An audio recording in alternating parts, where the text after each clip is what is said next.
Hello, there we go. Good afternoon and welcome to our third Book Sandwiched In presentation for 2020.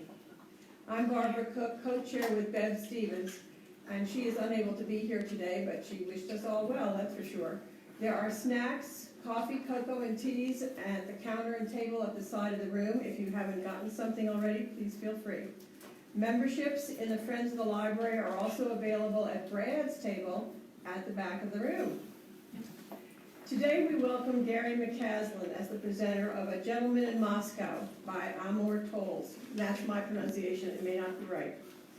Gary received his bachelor's degree in elementary education from Penn State, his master's in reading and language arts from the University of Vermont, and his Master of Divinity from Andover Newton Theological School. Prior to moving to the Corning area, Gary was a director of religious education in Massachusetts and an elementary school teacher in State College, PA. Gary was the pastor of the First Baptist Church in Painted Post for 16 and a half years until retiring. He and his wife Annie enjoyed the company of their 3 young grandchildren and traveled regularly to Long Island to see them.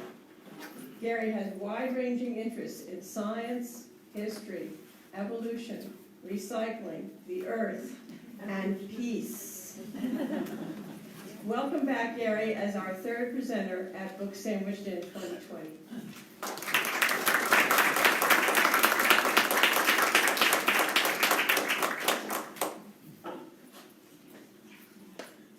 This is wonderful to be here. I'll tell you a little bit about my relationship with this book before I start.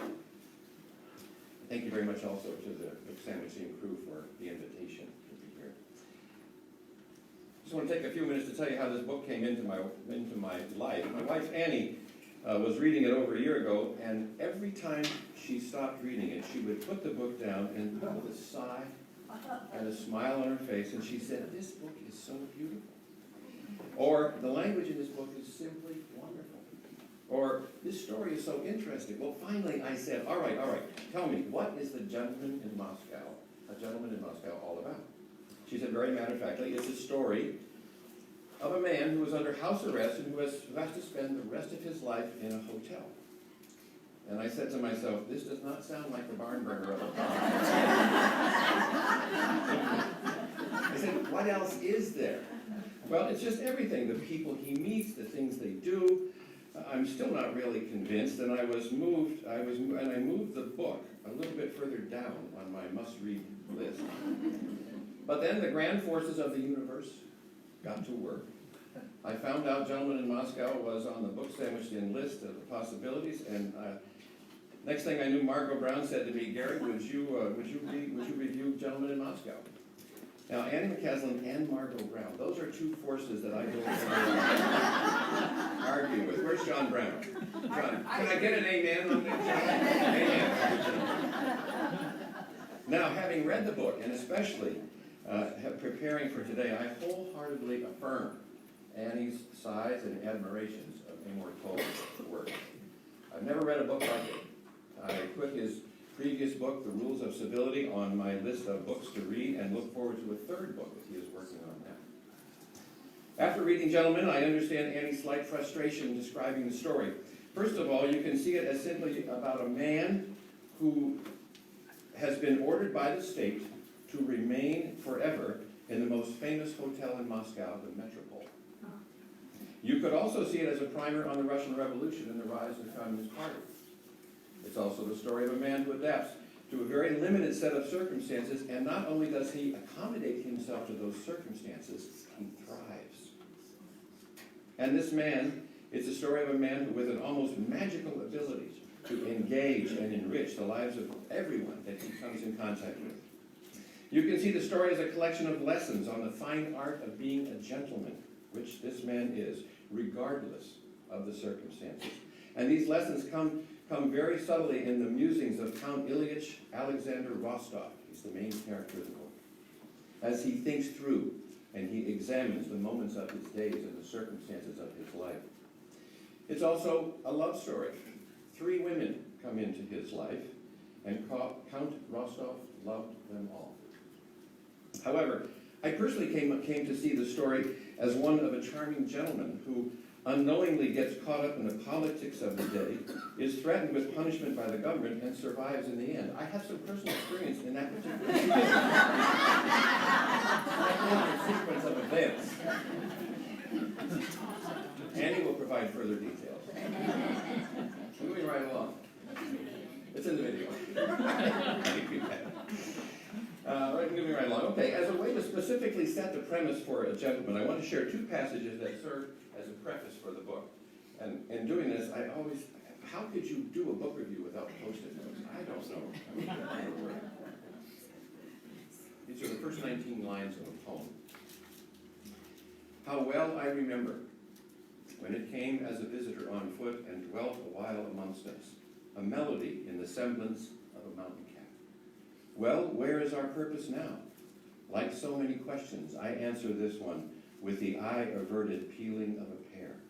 With a bow I bid good night, and pass through terrace doors into the simple splendors of another temperate spring. But this much I know. It is not lost on the autumn leaves of Peter Square. It is not among the ashes of the Antietam ash cans. It is not inside the pagodas of the fine Chinoiserie. No, it is not in Vronsky's saddlebags, not in Sonnet 30, stanza 1, not in 27, red. That's the poem, part of the poem. And now, the next passage to read is the transcript of a court appearance. Presiding is Comrade Ignatov, prosecuting is Wyshensky, and then Count Rostov. Prosecutor, Wyshensky. State your name. Rostov. Count Alexander Ilyich Rostov, recipient of the Order of St. Andrew, member of the Jockey Club, master of Wyshensky, you may have your titles, but they are of no use to anyone else. But for the record, are you not Alexander Rostov, born in St. Petersburg, 24 October, 1889? I am he. Wyshensky, before we begin, I must say I do not think I've ever seen a jacket festooned with so many buttons. Thank you, Rostov says. It was not meant as a compliment. Rostov, in that case, I demand satisfaction on the field of honor. Laughter from the court. Ignatov, silence in the gallery. What is your current address? Suite 317, the Hotel Metropol, Moscow. And how long have you lived there? I've been in residence since the 5th of September 1918, just under 4 years. And your occupation? It is not the business of a gentleman to have occupations. Very well then. How do you spend your time? Dining, discussing, reading, reflecting, the usual rigmarole. Wyshensky, you write poetry? I have been known to fence with a quill. Wyshensky, holding up the pamphlet. Are you the author of this long poem of 1913, Where Is It Now? It has been attributed to me. Why did you write this poem? It demanded to be written. I simply happened to be sitting at a particular desk on a particular morning when it chose to make its demand. And where is that exactly? In the South Parlor at Idle Hour. Idle Hour, I won't say right now. The Rostov estate in Navrogod. Yes, of course, how apt. But let us return to our attention to your poem. Come as it did in the more subdued years after the failed revolt of 1905, many consider it to be a call to action. Would you agree with this assessment? Rostov, all poetry is a call to action. Wyshensky, and it was in the spring of the following year that you left Russia for Paris? I seem to remember blossoms on the apple tree, so yes, in all likelihood it was spring. But May 16th to be precise, and now we understand the reasons for your self-imposed exile, and we even have some sympathy with the actions that prompted your flight. What concerns us here is your return in 1918. One wonders why you came back with the intention of taking, if you came back with the intention of taking up arms, and if so, whether you are for or against the revolution. Rostov, by that point, I'm afraid that the days of my taking up arms were behind me. Well then, why did you come back? Rostov, I missed the climate. Now, Rostov, do you not seem to appreciate the gravity of your position? You do not respect what is due to the men convened before you? The Tsarina had the same complaints about me in her day. Prosecutor Wyszynski. If I may say, Secretary Ignov, I have no doubt, Count Rostov, that many in the gallery are surprised to find you so charming, but I, for one, am not surprised in the least. History has shown charm to be the final ambition of the leisure class. What I do find surprising is that the author of the poem in question could have become a man so obviously without a purpose. Rostov, I have lived under the impression that man's purpose is known only to God. Indeed, how convenient that must be for you. Committee recesses for 12 minutes. Alexander Ilyich Rostov, having taken full account of your testimony, we can now assume that the clear-eyed spirit who wrote the poem, What Is It Now?, has succumbed irrevocably to the corruptions of class and now poses a threat to the very ideals it once espoused. On that basis, our inclination would be to have you taken from this chamber, put against a wall. But there are those within the senior ranks of the party who would count you among the heroes of the pre-revolutionary cause. Thus, in the opinion of this committee, that you should return to the hotel from which you were found. Make no mistake, should you ever set foot outside the Metropol, you will be shot. Next matter, please. So this is the setup, the poem, the conviction, if you will. In the early days before the Bolshevik Revolution, this was a very popular poem with the early revolutionaries. And when the Bolsheviks came to power and removed all privileges from the ruling class, the new political leaders were in a dilemma about what to do with Rostov. They loved the revolutionary spirit of his poetry, but at the same time, he refused to renounce his aristocratic roots, his status. Here is how the government finally decided to handle his situation, and that's the transcript I read. Count Rostov returns to his friends and guests at the Metropol, and he says this to them. My dear friends, no doubt you're curious to the day's events. As you know, I was invited to the Kremlin for a little tete-a-tete. There, several duly goateed officers of the current regime determined that for the crime of being born an aristocrat, I should be sentenced to spend the rest of my days in this hotel. In response to this, everybody burst into cheers. They loved this news. And there was a bottle of brandy that was passed all around, and Rostov was happily filling everyone's glass when it became empty. At the end of the night, on this of all nights, the Count deeply appreciated their good cheer, but he was not so vain to imagine that it was founded solely on the news of his narrow escape. For he knew better than most that it was September of 1905 that the members of the delegation had signed the Treaty of Portsmouth to end the Russo-Japanese War. In the 17 years since the making of peace, hardly a generation, Russia had suffered World War, Civil War, 2 famines, and the so-called Red Terror. In short, it had been an era of upheaval that spared no one. Whether one's leanings were left or right, red or white, whether one's personal circumstances had changed for the better or for worse, surely, at long last, it was time to drink to the health of the nation. The Count passed around that bottle of brandy, and that's what he was thinking. Any reader will learn, if you read this book, you learn quite a bit about the Russian Revolution. Upon reflection, this paragraph helped me note that more and more references were made to the political climate. It's as if the revolution, the political climate, was actually another character in the book. It was always present in the room in so many events, and it was, if not there, it was just out of sight in the background. Now, this is water, by the way, Barbara told me, not vodka.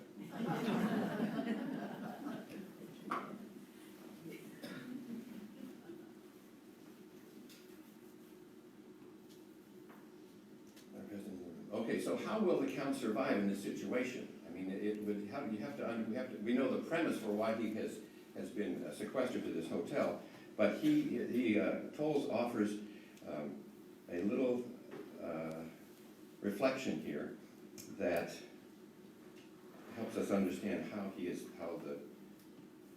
the Count is thinking. Having acknowledged that a man must master his circumstances, otherwise he will be mastered by them, the Count thought it worth considering how it was most likely to achieve this aim when one has been sentenced to a life of confinement. For Edmond Dantes, in the Chateau d'If, It was thoughts of revenge that kept him clear-minded. Unjustly imprisoned, he sustained himself by plotting systematic undoings of personal agents of villainy. For Cervantes, enslaved by the pirates in Algiers, it was a promise of pages yet unwritten that spurred him on. While for Napoleon on the Elbe, strolling among the chickens, fending off flies, sidestepping puddles of mud, it was the visions of triumphal entry to Paris that galvanized his will to persevere. But the Count did not have a temperament for revenge. He hadn't the imagination for epics, and he certainly hadn't the fanciful ego of dreams to be empires be restored. No, his model for mastering his circumstances would be a different sort of captive altogether. An Anglican washed up on shore. Like Robinson Crusoe stranded in the Isle of Despair, the Count would maintain his resolve by committing to the business of practicalities. Having dispensed with the dreams of a quick discovery, the world's Crusoes seek shelter, a source of fresh water. They teach themselves to make fire from flint, and they study their island's topography, its climate, its flora, its fauna, all while keeping their eyes trained for sails on the horizon and footprints in the sand. Now, that little paragraph right there does a couple things. It helps you understand where Towles is coming from, but it also, where the Count is coming from. But for me, what I loved about it were these little paragraphs that he puts in as a preparation for the idea that he's about to present. It's a little trick that Towles uses. For Edmond Dante of Chateau d'If, I've never heard of Edmond Dante. Does anybody know that reference? You people, okay, thank you. I had some association with Cervantes and of course with Napoleon. So I just looked up Edmond Dante's, the title of the character, the protagonist in Alexander Dumas' adventure novel, The Count of Monte Cristo. Within the story's narrative, Dantes is an intelligent, honest, and loving man who turns bitter and vengeful after he is framed for a crime that he did not commit. So with one little phrase, he puts in this whole reference that if you follow them up, and I did this the second time I went through the book, so many words are in there that I just did not know. I had to sit with my phone and my dictionary right beside me. And these references, and when I follow them up, they're fun. They're like little gems that are a part of the book. Listen now how Towles describes it with eager anticipation that he feels when his clock will chime noon, reminding him of a very important appointment. Never had the chime of 12 been so welcome. Not in Russia, not in Europe, not in all the world.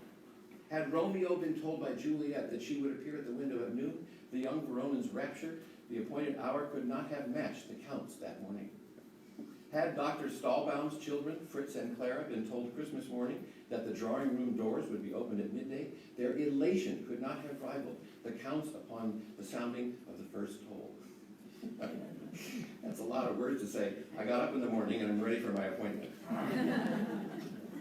And then the Count talked about the countdown. 10:20 and 56 seconds, the clock said. And then 10:20 and 57, 58, 59. Why, this clock accounted the seconds as flawlessly as Homer counted his dactyls and Peter the sins of the sinners. Homer counting the dactyls? That's a, what did I write here? Does anyone know?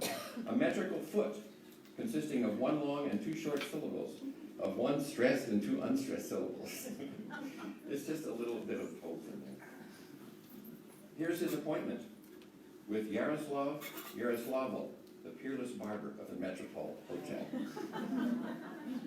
If the Count had vowed to master his circumstances through practicalities, then here was a glimpse of the means to that religiously kept appointment for a weekly trim. Before we continue, a note on the Russian czars. If you've seen any pictures, they're usually, the men have a very distinctive facial hair. They have these mustaches that go way out to the side and a goatee. Just have to know that in your head as we come to this next drama. So here's Rostov now. He gets to the barbershop. He walks in, he takes a seat. Almost instantly, an incident ensues.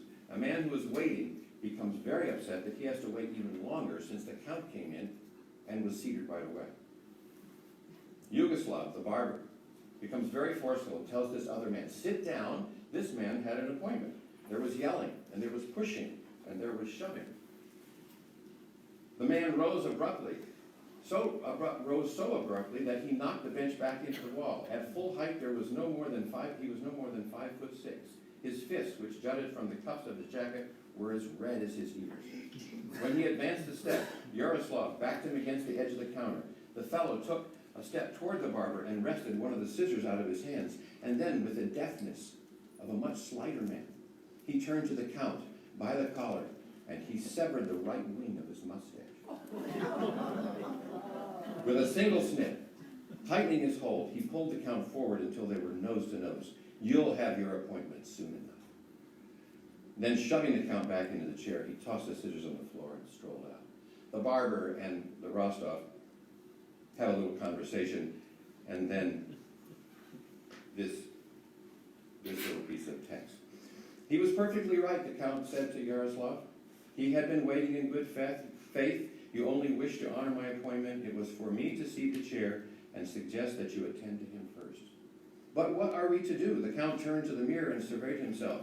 He surveyed himself, perhaps for the first time in years.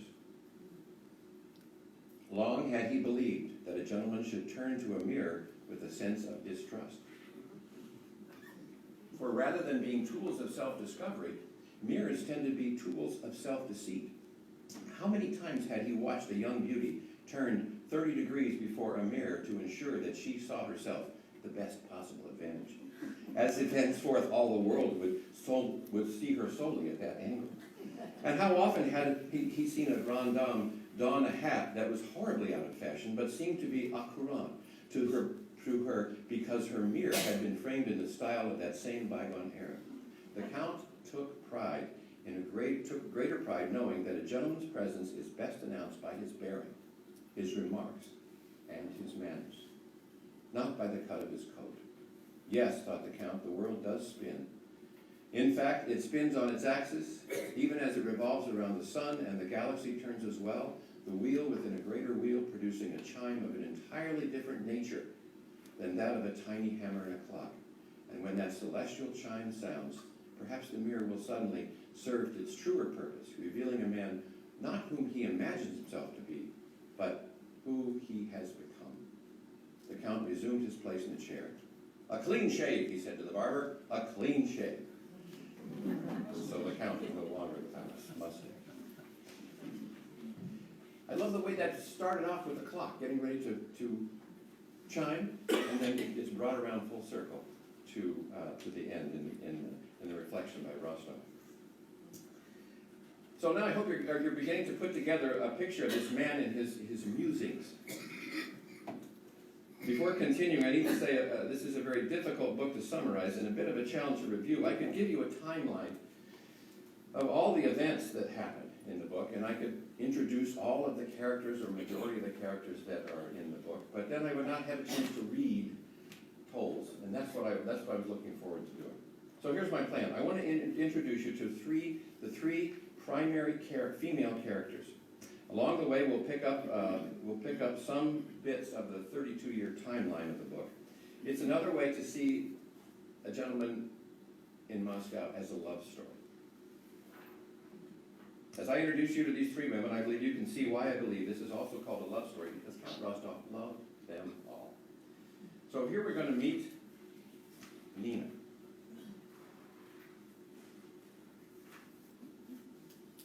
The Count, when Rostov went to lunch at the Piazza, this is a magnificent restaurant within the hotel. It has a water fountain in the center. There are tables all around it, and it's open all the way up three or four stories to a hand-painted glass ceiling. It's a magnificent place to eat. And while Rostov is sitting down, and he's sitting down, there's a little girl across the room who is peeking at him behind her menu. And he basically dismisses this because he's not a children kind of guy. So this is what happens. Let me see here. Okay. When Rostov went to lunch at the Piazza, a magnificent restaurant, glass ceiling, he noticed a little girl peeking from behind him. Unmoved, Rostov ordered his meal, and while he was taking a moment to eat his first course, the soup, when he opened his eyes, he nearly dropped his spoon, because standing at the edge of the table was a young girl with a penchant for yellow, studying him with unapologetic interest, peculiar to children and dogs. Adding to the shock of her sudden appearance was the fact that her dress today was a shade of lemon. "Where did they go?" she asked, without a word of introduction. "I beg your pardon? Where did who go?" She tilted her head to take a closer look at his face. "Your mustaches. Where did they go?" The Count had not much cause to interact with children, but he had been raised well enough to know that a child should not idly approach a stranger, should not interrupt him in the middle of a meal, and certainly not ask him questions about his personal appearance. Was the minding of one's own business no longer a subject taught in schools? "Like swallows," said the Count. "They traveled elsewhere for the summer." And he fluttered his hand from the table in the air to mimic both the flight of the swallows and suggest how the children might follow suit. The child might follow suit. She nodded and expressed satisfaction with response. "I too will be traveling at the end for the summer." The Count inclined his head to acknowledge congratulations. "To the Black Sea," she added. And then she pulled back her empty chair and she sat. He said, "Would you like to join me?" By way of response, she wiggled back and forth a little bit more to make herself comfortable, and then rested her elbows on the table. Around her neck hung a small pendant, a gold chain with a locket perhaps at the bottom.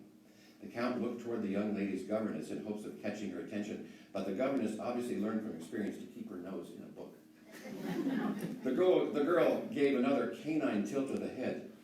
"Is it true that you're a count?" "It's true." Her eyes widened. "Have you ever known a princess?" "I have known many princesses." Her eyes widened further and then narrowed. "Was it terribly hard to be a princess?" "Terribly."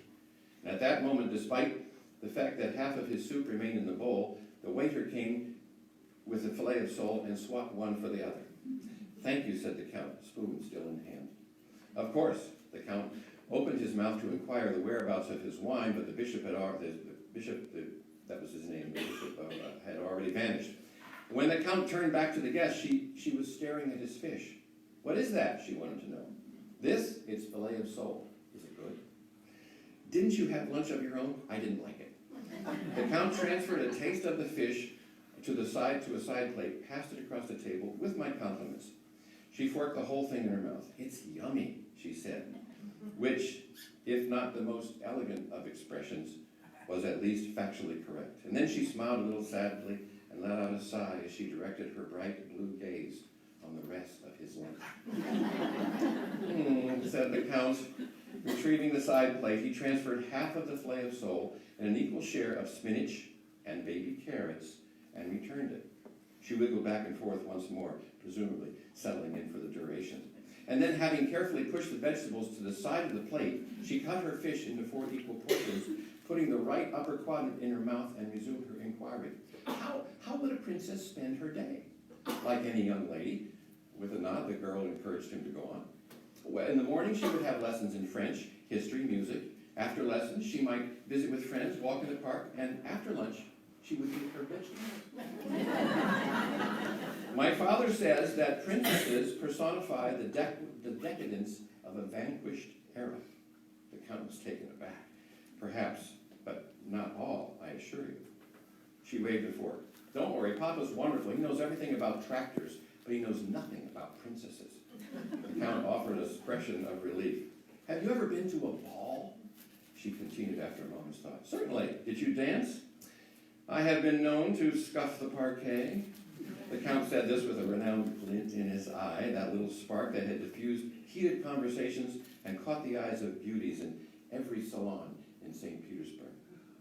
"Scuff the parquet?" "Well, yes, I've danced at balls." "And have you lived in a castle?" "Castles are not as common in my country as they are in fairy tales, but I have dined in a castle." Accepting this response as sufficient, but not ideal, the little girl furrowed her brow and put another quadrant of fish in her mouth and chewed it thoughtfully. "Nina is precocious, and she is fun, and she is a delight to the Count every day that follows. The Metropol takes up an entire city block. There are 4 floors, and Nina had explored every inch of it. And she had a pass key.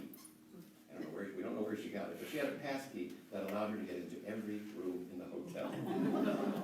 A sweet moment, a very sweet moment, when the Count and Nina exchanged Christmas gifts just before she was to leave Moscow with her parents.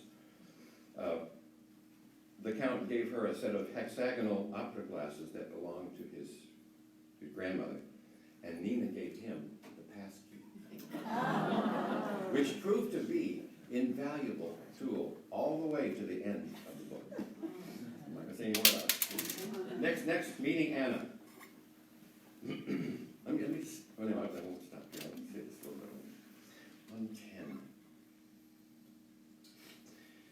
So a year has passed. The Count has been living here. He's moving around the hotel. He goes to the lobby, has his haircut, and one day he is going into the lobby, and before he continued to the barber shop, his eyes were drawn to a willowy figure coming through the hotel's doors.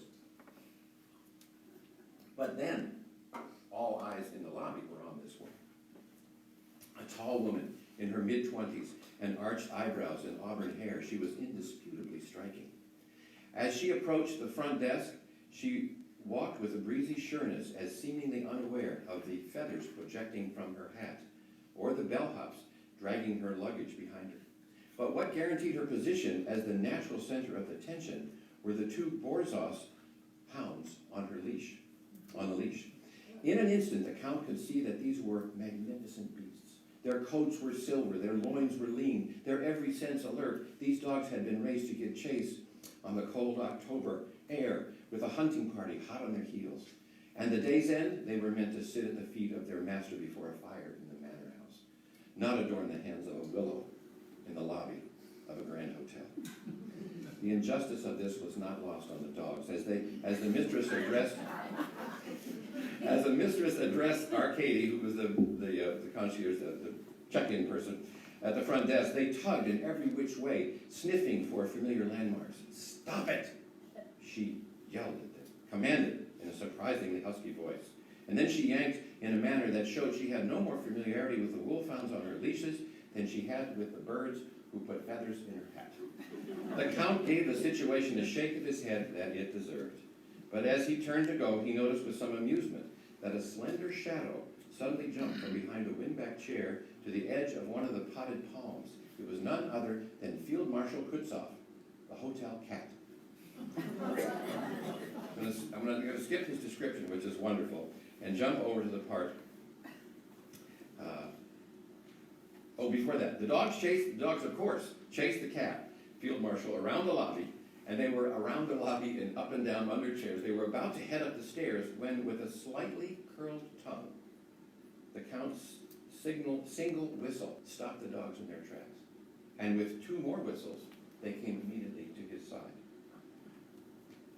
After smoothing her skirt and straightening her hat, the willowy one gracefully crossed the lobby to the Count, where, thanks to a pair of French heels, she met him eye to eye. At such proximity, the Count could not see that she was. The Count could see that she was even more beautiful than he had suspected, and haughtier too. His natural sympathies remained with the dogs. "Thank you," she said, with a smile that presumed to launch armadas. "I'm afraid they are quite ill-bred." "On the contrary," replied the Count, "they appear to be perfectly bred." The willow made a second effort at a smile. "What I meant to say is that they are ill-behaved." "Yes, perhaps ill-behaved, but that's a matter of handling, not breeding." As the willow studied the Count, he noted that the arches over her eyebrows were very much like the Mercado notation in music, that accents which means, play the music a little louder. This, no doubt, accounted for the willow's preference in issuing commands and the resulting huskiness of her voice. But as the Count was coming to this conclusion, the willow appeared to be coming to the conclusion of her own, for now she dispensed any intent to charm. "Handling does seem to have a way with eclipsing breeding," she said acerbically. "And for that reason, I should think that even some of the best-bred dogs belong on the shortest leashes." "An understandable conclusion," replied the Count, "but I should think that the dogs bred that the best bred dogs belong in the surest hands. Ouch. He takes leave from this willowy woman, and he meets with a friend, Mishka, a valuable part of the story, a childhood friend, and one of the characters we don't have time to go into. But it is an important part of the entire thread of the story. As he was getting ready to leave and go upstairs after dinner, after meeting with Mishka, the barkeep said to him, I was instructed, oh, I'm sorry, and while he was meeting with Mishka, he noticed that this woman was across the room, and they caught each other's eye, but they quickly turned away. Okay. I was instructed to relay this message to you. To me, from whom? Miss Urbanova. Miss Urbanova? Anna Urbanova, the movie star. Since the Count still showed no sign of understanding, the bartender explained a little more loudly. The one who was sitting across from you at the table. Ah, yes, thank you. He opened up the piece of paper, and it said, please allow me a second chance for a first impression. Suite 208.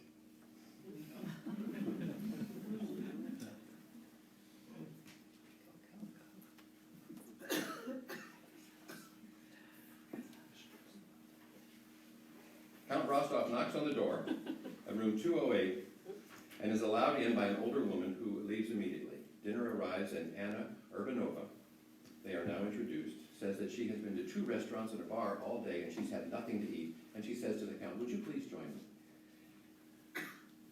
They sit down, and she says, well, let's see what we have here. Removing the silver dome from the serving plate, the actress revealed one of Emile is the fantastic chef of the hotel. Removed one of Emile's signature dishes, whole bass roasted with black olives, fennel, and lemon. Lovely, she said, and the Count could not agree more. By setting his oven at 450 degrees, Emile ensured that the flesh of the fish was tender, the fennel was aromatic, and the lemon's slices blackened to a crisp. So, 2 restaurants and a bar without having a bite to eat. Thus began the Count with the natural intention of letting the actress recount her day while he cut and prepared her plate. But before he could lift a finger, she had taken the knife and the serving fork in hand, and she began to relate the professional obligations that commandeered her that afternoon. She scored the fish's spine with the tip of her knife, made a diagonal cut along the head and tail, and then slipping the serving fork between the fish's spine and flesh, she deftly liberated the fillet. In a few succinct moments, she had served portions of fennel and olives and topped the fillet with the charred lemon. Handing the Count this perfectly prepared plate, she plucked the spine from the fish and served it with a second fillet with accompaniments, an operation that took no more than a minute. And then placing the serving utensils on the platter, she turned her attention to the wine. Good God, said the Count to himself. So engrossed had I been watching this technique, I'd neglected my own responsibilities. Leaping up, he took the wine bottle and filled up each glass. As the Count poured the wine, he noted it was a dry Montrachet, the perfect complement to Emile's bass. Clearly the handiwork of Andre at the bar. The Count raised his glass to hostess. I must say, you deboned that fish like an expert, she laughed. Is that a compliment? Of course it's a compliment. At least it was intended as one. In that case, I ask you to not make too much of it. I was raised in a fishing village by the Black Sea, and I've tied more than my share of knots, filleted more than my share of fish. You could do worse than dining on fish every night. That's true, she said. But when you live in a fisherman's house, you tend to eat what can't be sold. And so more often than not, we dined on flatfish and bream. The bounty of the sea, said the Count. The bottom of the sea, said Anna. And with a disarming memory, Anna Urbanova was suddenly describing how as a girl she would steal away from her mother at dusk, wind her way down the sloping streets of the village to the beach and help her father mend his nets. And as she talked, the Count had to acknowledge once again the virtues of withholding judgment. After all, what can a first impression tell us about someone we've just met for a minute in the lobby of a hotel? For that matter, what can a first impression tell us about anyone? Why, no more than a chord can tell us anything about a Beethoven or a brushstroke about a Botticelli. By their very nature, human beings are capricious, so complex, so delightfully contradictory. They deserve not only our consideration, they deserve our reconsideration. And our unwavering determination to withhold the opinion until we have engaged them in every possible setting and every possible hour. Take the simple case here of Anna Urbanova's voice. In the context of the lobby, while she was struggling to retain her rein in her hounds, the hoarseness of her voice gave the impression of imperious young lady prone to shouting. Very well. But here, in Suite 208, in the company of charred lemons, French wine, and memories of the sea, her voice was revealed as that of a woman whose profession rarely allowed her the chance for repose, never mind enjoying a decent meal. As the Count refilled his glasses, he was struck by memory from his own childhood, in keeping with the conversation. I spent a good part of my youth in the province of Novgorod, what happened to be the world capital of the apple. In Novgorod, there were not simply apple trees scattered about the countryside, there were forests of apple trees. Forests of wild and ancient as Russia itself, in which apples grew in every color of the rainbow and sizes ranging from a walnut to a cannonball. I'll take it you ate your fair share of apples. Oh, we'd find them tucked in our omelets at breakfast and floating in our soups at lunch and stuffed in our pheasants at dinner. Come Christmas, we had eaten every single variety that the woods had to offer. The Count was about to lift her glass to toast the comprehensiveness of the apple eating when he waved a correcting finger. However, there was one apple that we did not eat. The actress raised her bedeviling eyebrows. Which? According to local lore, hidden deep in the forest, there was a tree with apples as black as coal. And if you could find that tree and you eat one of its fruit, you would start your life anew. The Count took a generous drink of his wine, pleased to have summoned this little folk tale from the past. So would you? The actress asked. Would I what? If you found the apple hidden in the forest, would you take a bite? The Count put his glass on the table and shook his head. There is certainly some allure to the idea of a fresh start, but how could I relinquish my memories of home, of my sister, of my school years? The Count gestured to the table. How could I relinquish my memory of this? And Anna Urbanova, having put her napkin on the plate and pushed back her chair, she came around the table, took the Count by the collar, and kissed him on the mouth. Now, in order to keep this a PG review, I'm going to move on. Let's say that when she was out of town and she is doing her movie star thing, she comes back in town and they get together. Anna and Nina, Anna, the actress, and Nina, the little girl, also develop a caring relationship, not as close as Nina has with the Count. But soon Nina leaves with her parents and she goes off to school. And as a young adult, Nina passes through Moscow once. She returns there with his friends. And the Count and Nina have a brief exchange, but she has obviously become very involved in the politics of the day, and she seems to have little time to spare with the Count. Then, 8 years later, she returns to ask a special favor. Nina has married a young man, Leo, who, like herself, is passionately involved in the politics of the day. Leo has been arrested. Nina has tracked him to a town where he will be put on a train to do 5 years of corrective labor. Alexander, Nina says, would you please watch my daughter Sophia until I can send for her? And you know how this goes. The Count offers many empty excuses, but in the end, he says yes. And the next title, where we meet Nina, is titled Adjustments.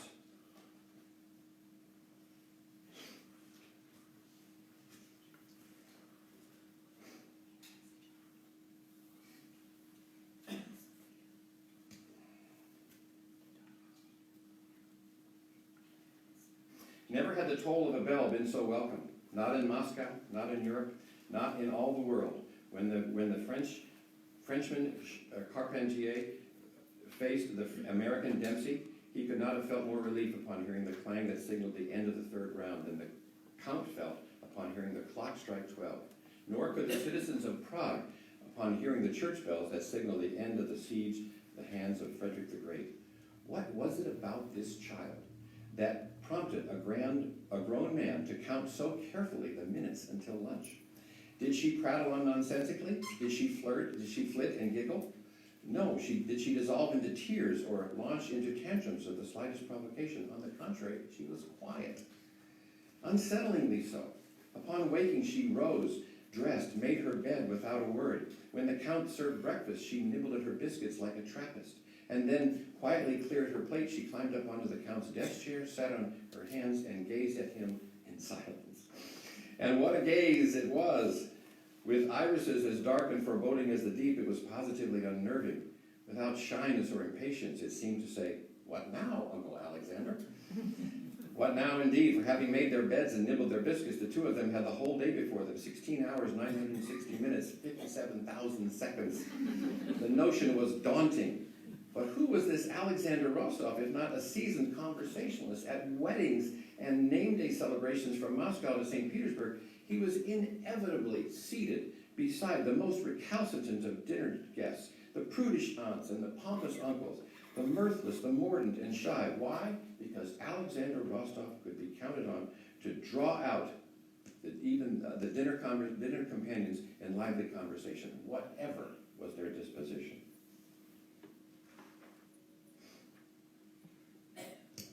And then one morning, the Count, to add to this, one morning the Count is shaving before the mirror, and he says to himself, "She's no more than 30 pounds, no more than 3 feet tall. Her entire bag of belongings could fit in a single drawer. She speaks doesn't speak unless spoken to. Her heart beats no louder than a bird's. So how is it possible that she takes up so much space?"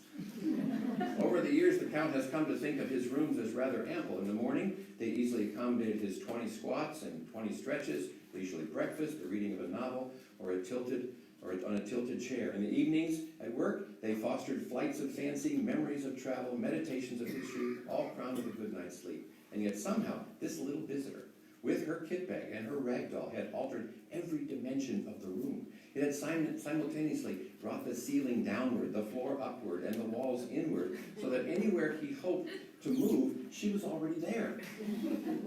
Having aroused himself from a fitful night on the floor, when the Count was ready for his morning calisthenics, she was standing in the calisthenic spot. At breakfast, she ate more than her fair share of strawberries, and when he was about to dip his second biscuit into a second cup of coffee, she was staring at it with such longing that he had no choice but to ask if she wanted it. And when at last he was ready to lean back on the chair of the book, she was already sitting in it, staring up at him expectantly. But having caught himself shaving the brush emphatically, he looked at his reflection in the mirror and he said, "Good God, is this possible already? At 48, Alexander Rostov, could it be that you have become settled in your ways?" And the answer is yes.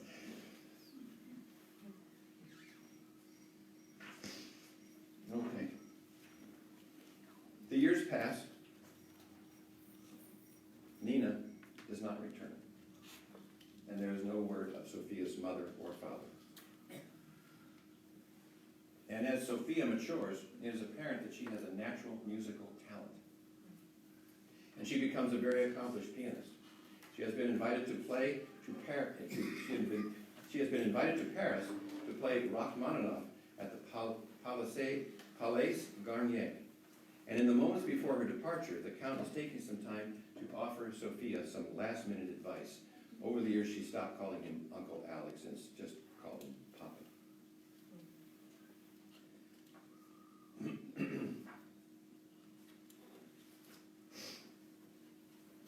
When their plates had been finally emptied, the Count attempted to broach a new subject that was clearly weighing on his mind. "I was thinking," he said, rather haltingly, or rather it occurred to me, that you might like, or perhaps at some point, amused to see her father so uncharacteristically flummoxed. Sophia laughed. "What is it, Papa? What would I like?"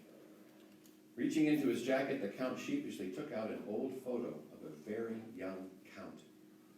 "I know you treasure the photograph of your parents, so I thought that Maybe you might like a picture of me as well, blushing for the first time in 40 years. He handed the picture, adding, "It's the only one I have." Genuinely moved, Sophia accepted the photograph with the intention of expressing the deepest gratitude. But getting a look at the picture, she clapped her hand over her mouth and she began to laugh. "Your mustache," she blurted out. I know, although, believe it or not, at one time they were the envy of the jockey club.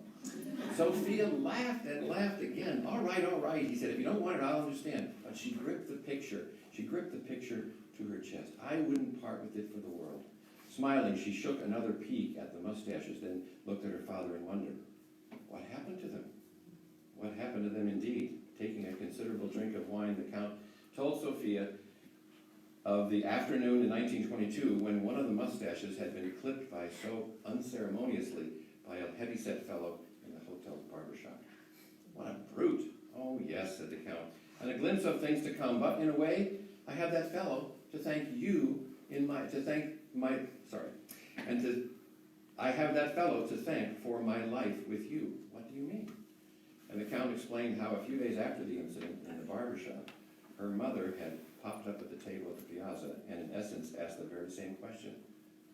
Where did they go?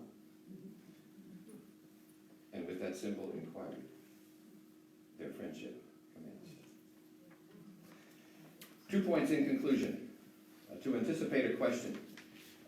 A man under house arrest has to spend the rest of his life in a hotel. For me, at the beginning, this seemed a bit contrived, even though he was under threat of death. So rightly so, your immediate thought would be for anyone confined to a hotel like this, they would go stark raving mad. But Towles sells the idea, nonetheless. He builds a very believable case that in the early and even the latter days of the Russian Revolution, there were eyes everywhere. The Kremlin and the secret police were practically across the street from the Metropol. And if he were to take one step out, someone would know. And Towles provided plenty of examples in the story of people who had simply disappeared because of some meaningless misstep that they had taken. And of course, no one would challenge the government's actions. We have to remember also that the Metropol is not your typical hotel. Nothing against Holiday Inn, but this is a really big deal.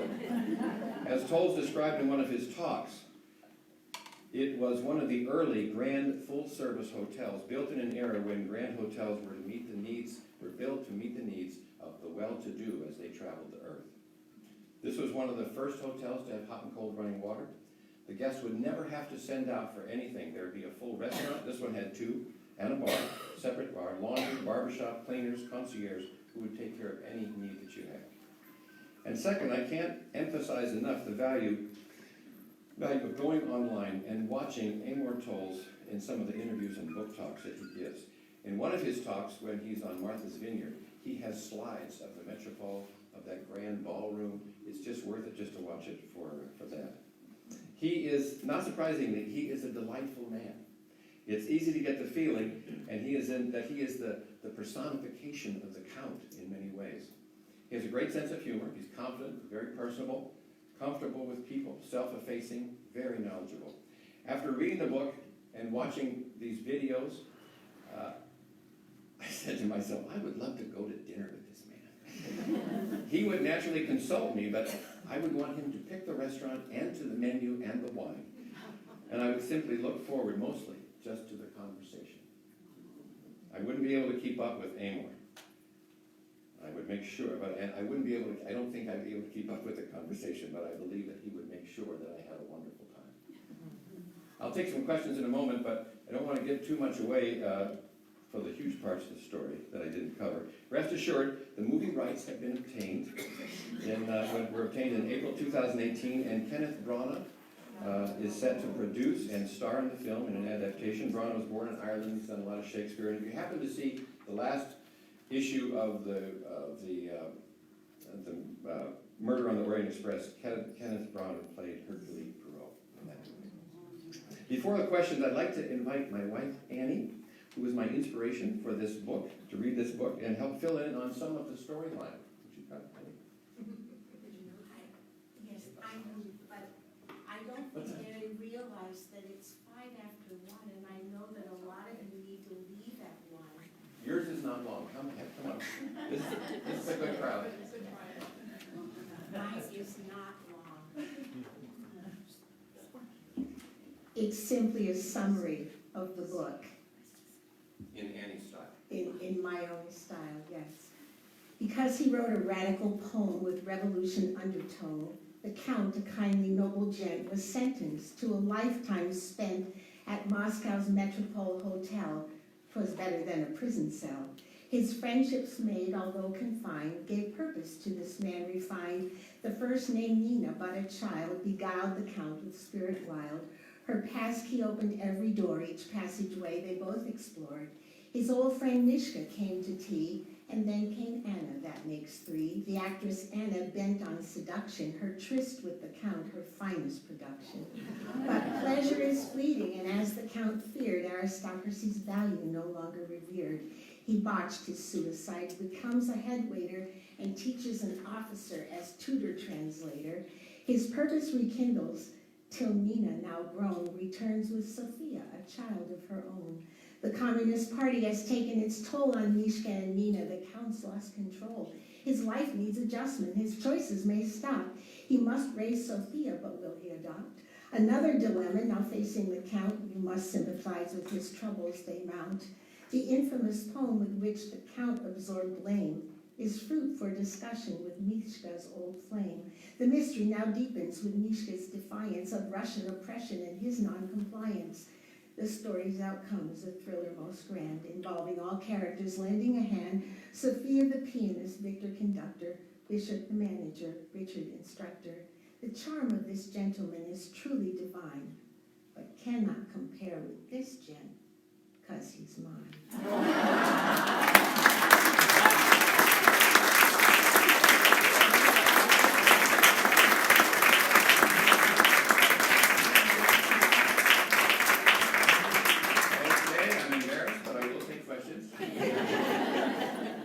I understand some people have to go, sorry, went on.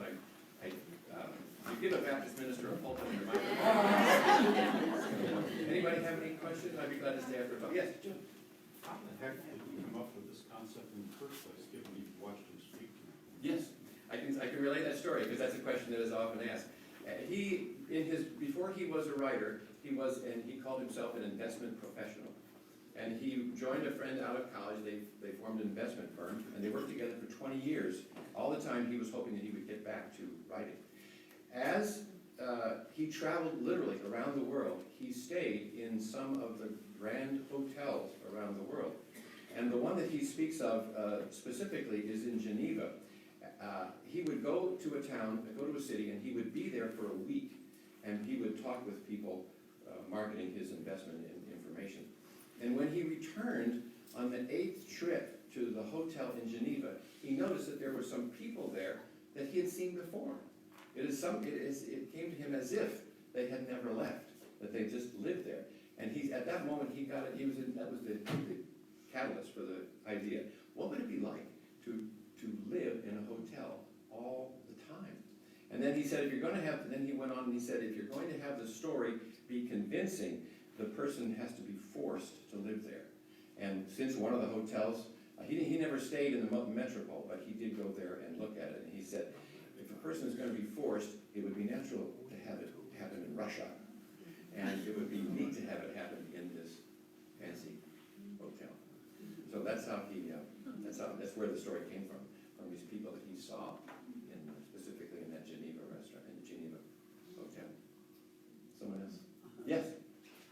I really enjoyed your rendition of the literary allusions and so forth. Yes. Make the book so wonderful. Yes. But I think there's another level of hope within the book, because the Count comes from this incredible environment where he has everything. Yes. And he is relegated to live in the Metropol, Yes. but not in the beautiful suite that he was in, but Right. in an attic room that's incredibly tiny. And Yes. he has to go through all of his antiques and treasures and books and Mhm. fit them into this little room. Mhm. And when little Nina comes along, he's sleeping on the floor and she's got the Underneath. bed, and it's just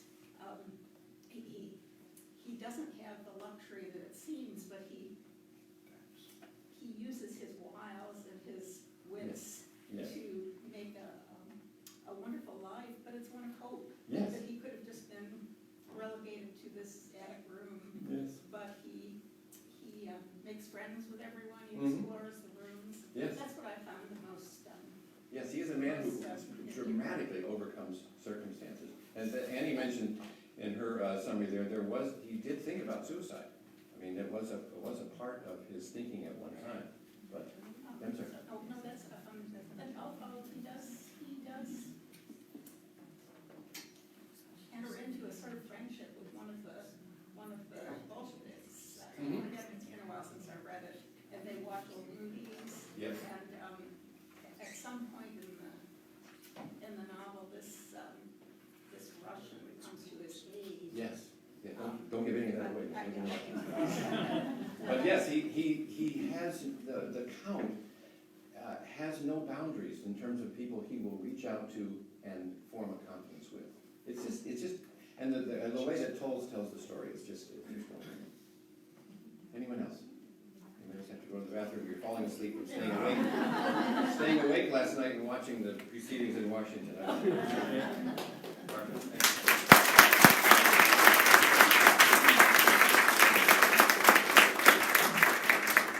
Thank you very much, Gary, for a really fun afternoon for us for that review.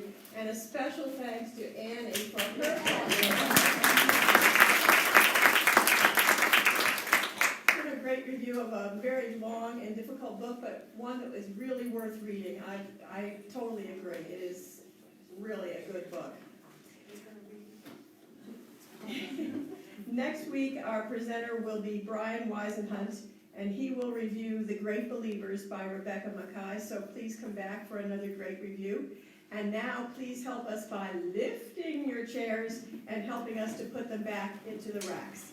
Thank you very much. See you next week.